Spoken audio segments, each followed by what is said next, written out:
Welcome to the Slop Farm. Enjoy the video. In this video, I will show how to make salad divine easy method. Start by choosing crisp greens, varied textures, and bold flavors. Aim for contrast in color and bite. Layer ingredients thoughtfully, from delicate leaves to hearty vegetables, then add herbs and a crunchy element. Finish with a balanced dressing and a final seasoning tweak.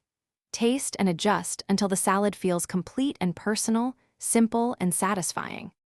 In this video, I will show how to make salad divine easy method. Make a simple dressing using a clear ratio, whisk to emulsify, and taste as you go. Seasoning in stages ensures depth. Bright acids and a touch of sweetness can lift flavors, while a dab of mustard helps bind oil and vinegar. Remember to reserve a bit of dressing for finishing so the salad stays lively and well coated. In this video, I will show how to make salad divine easy method.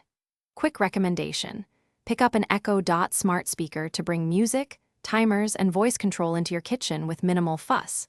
It pairs perfectly with hands-free cooking and helps you time dressings and toasts. If you are finding this helpful, please subscribe and like, and check the description for the link and other deals. Now let's get back to the video. In this video, I will show how to make salad divine easy method. Think about mouthfeel. Combine crunchy, creamy, and tender components for interest. Toast nuts or seeds for extra aroma, and fold in soft elements last to preserve texture. Use herbs and citrus to brighten the overall profile and add a final grind of pepper for warmth. Small finishing touches make a simple salad feel intentional and memorable. Thanks for watching. Consider subscribing if we helped you today.